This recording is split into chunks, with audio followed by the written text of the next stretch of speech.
Giants Cowboys going up against Landry's Dolphins. With that, let's go down to Miami. Standing by, Brandon Godden and Charles Davis. Thank you, Larry. It is a hot and humid afternoon as we get set for football in the southern part of the Sunshine State in Miami, Florida. Coming up, we've got a good matchup on tap between the Dallas Cowboys and the Miami Dolphins. And we say hi again, everybody. Brandon Gaudin here as we count down to kickoff. I turn to my partner, that's Charles Davis. And Charles, Larry pointed out in the open, we've got a pretty good matchup of wide receivers here this afternoon, don't we? And those guys have such a big impact on the game nowadays. We know it's a throwing game, but the guys who can go up and get it, the guys who can break tackles after the catch and make bigger plays, oh yeah, they love spotlight as well. They want the football, they want the attention. Dan Bailey now to put the ball in the air, and we are underway from Miami. That's fielded in the end zone, and he won't return this one. He'll go down to a knee, and they'll start at the 25. And there is Ryan Tannehill bringing out the Miami Dolphins, finishing the season just shy of 3,000 yards, 19 touchdowns, 12 picks, Charles. Unable to play, of course, in the playoff game. Had to be hard for him to sit that one out. Had to be very hard for him because I thought he finished the season with a flourish. And this was a monster year for Ryan Tannehill and his development as an NFL quarterback. And I thought he passed the test. And I think 2017, he's eager for it, as is his head coach, Adam Gase.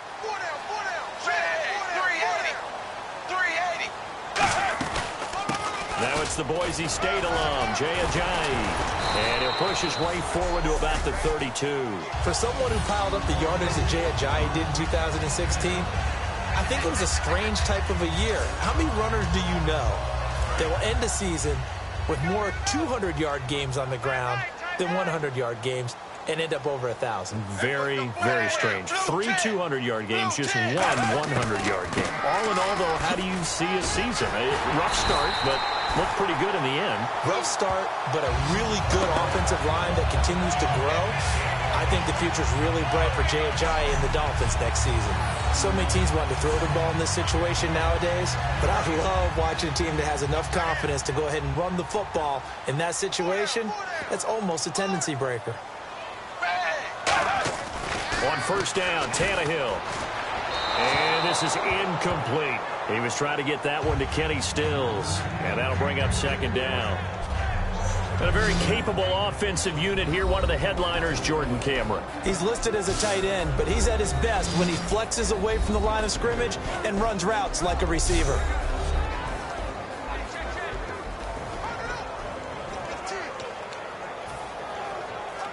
So they're still at the original line of scrimmage here. Second down and 10.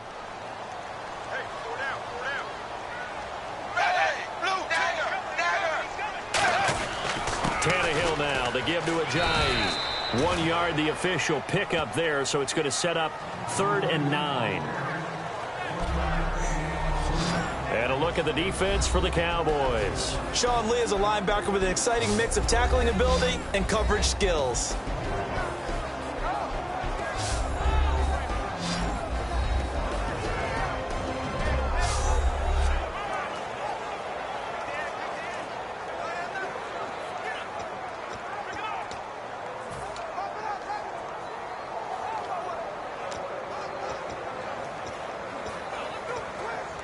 And this defense looks for one more stop here on 3rd after the run.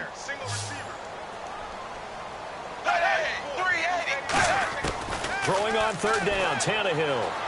Finding time. A hit as he throws there, incomplete.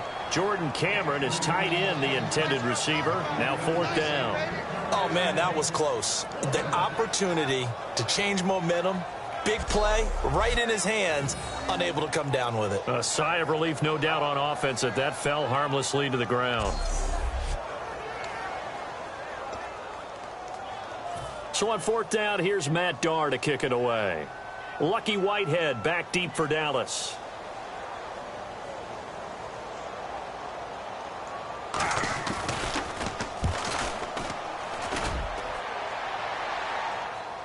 And no return on this one as the fair catch is signaled for and taken. A big kick there. We'll call it 56 yards on the punt. And the Cowboys will be backed up to start the drive. They'll have it 1st and 10. And tough starting field position here. They come out here in the eye. Here's the first carry for Ezekiel Elliott. And his first carry, he loses the football. But this will fortunately wind up out of bounds.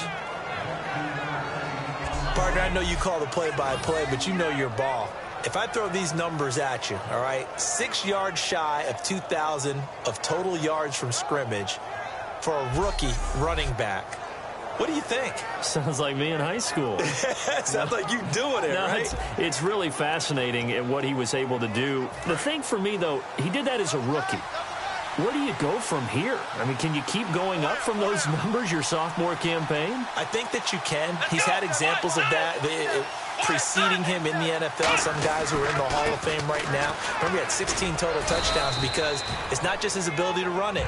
He can catch it out of the backfield as well. No one plays harder than this guy does, down in and down out. I think he's just going to keep getting better. And many use the running game like boxers do. Body blow after body blow after body blow. You may not get what you want early, but those add up, and by the 4th quarter, you could break a big one. On 2nd down, Elliott. And he's brought down, getting this one up to about the 35. They pick up 12 on the play there, and they move the chains. Well, they're certainly running the ball pretty well on this drive, and all I remember as a secondary guy was if you're making a lot of tackles in a game, that's usually not good for your defense. You've got to figure out how to keep things in front of you because you know there's 3 levels, defensive line, linebackers, and into the secondary. And if the 3rd level is leading your team in tackles, as a general rule, things aren't going so well for your defense.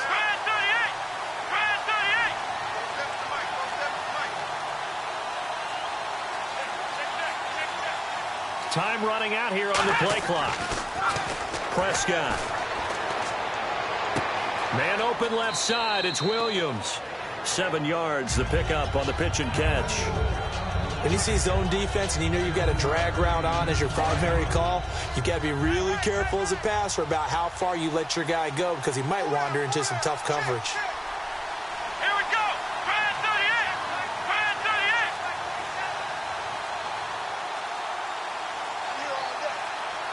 They'll need to get the play off quickly.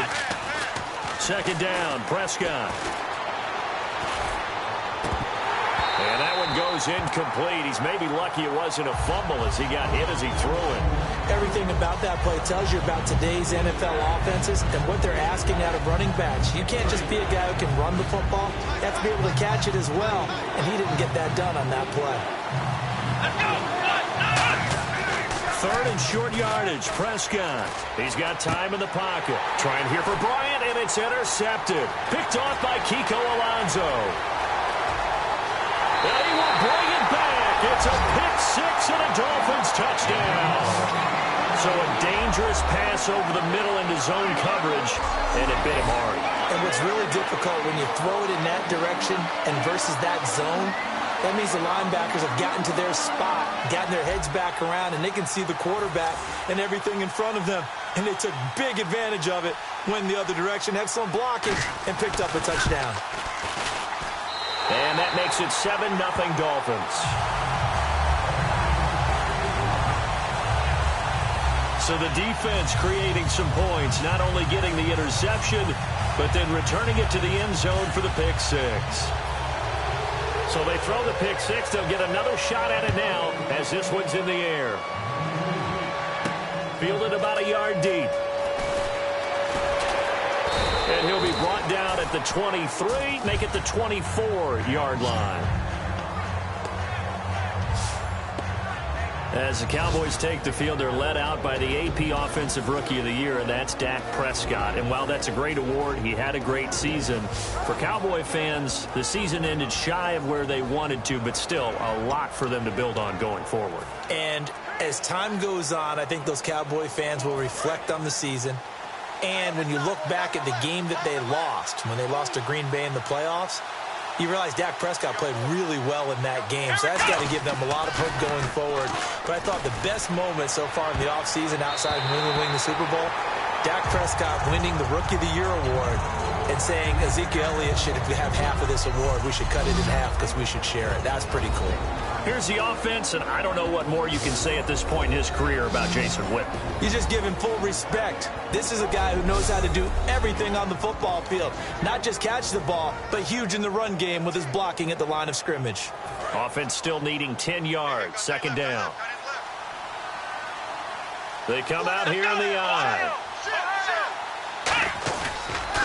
On the counter, Elliott. And he's going to get hit at the line of scrimmage and driven backwards. They'll lose a yard, and it brings up third. Good luck trying to get your running game going against Ndamukong Suh. I mean, he is so strong. Just trying to move him, take one guy, two guys, whatever. I wish you a whole lot of luck. He usually converts an offensive running game into rubble. He completes it to Bryant. And he's going to have the first down at about the 38. But we're used to seeing the guy that you consider the #1 receiver double covered. But how about this guy? He's double covered and finds a way to make the play for a first down. That's how you increase your Madden rating, right?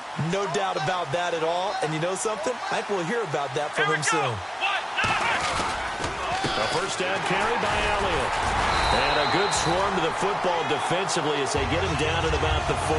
Give him a couple on the carry there. 2nd and 8. I do know from experience that when you slow down someone's running game, you're now doing the dictating on defense. And guess what?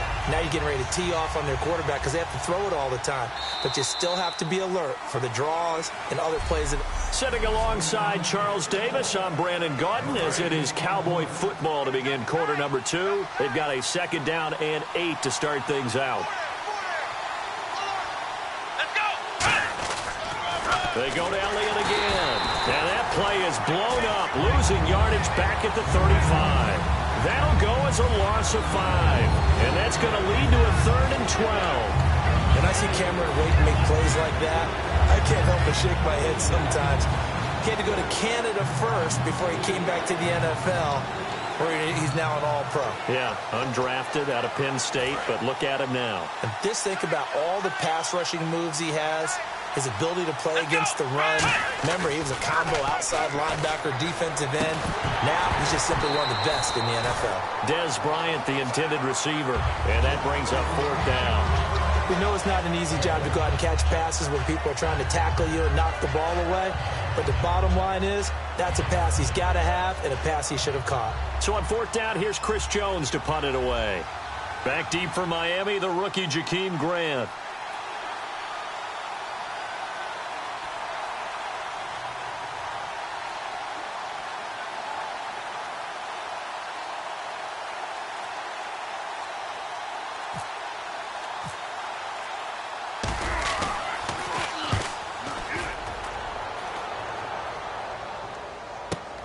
And this will be taken at the 13.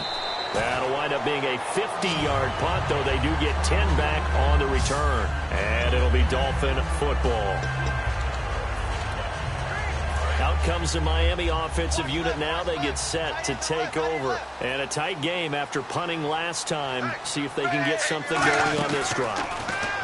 As they head to the field now, with the game this close, you've got to feel there's a sense of urgency for them going on offense right now. But they have to do it without letting panic creep in and affect their play. The goal of a wide receiver screen is get enough blockers in front to create a wall and let him pick his spot to run the football. How about the defense there, swarming to it and not allowing that to happen? Did not let him get downfield. Completed pass play. Now let's see if they go back to the air or to the ground.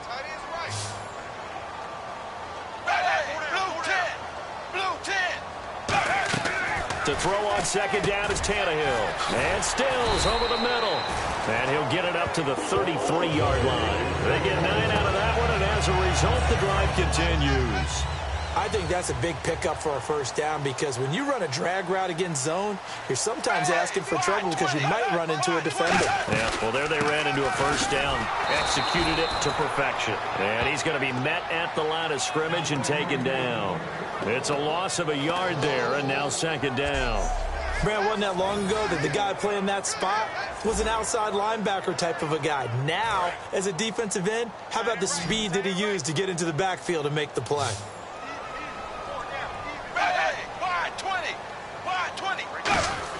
Here's Tannehill now on second down. He's going to look deep now for Landry. And he's unable to grab it. Thought he might have had position, couldn't hold on, third down. And when all else fails as a defender, when you're not there in the coverage, your best friend is exactly what we saw there. A big play shot taken by the offense. Unfortunately, it ended in a big drop.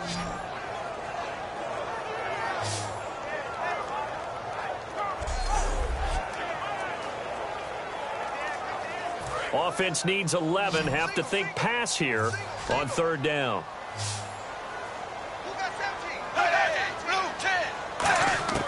Out of the gun, Tannehill. He's going to hit his man out of the backfield. Complete. It's a gain of 5 on the play, and that's going to bring up a fourth down.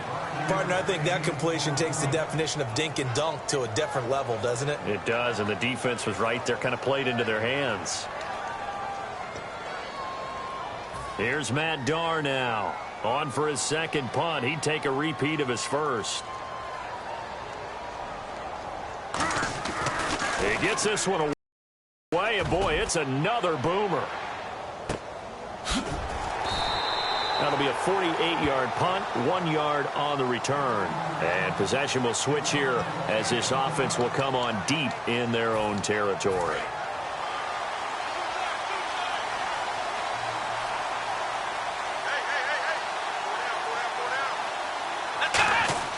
A first down throw for Prescott. Going up top. And this is, oh my goodness, he pulled it in one-handed. A big play here for Dallas. 47 yards. All right, partner, that's it. That's a video game highlight catch there. Acrobatic.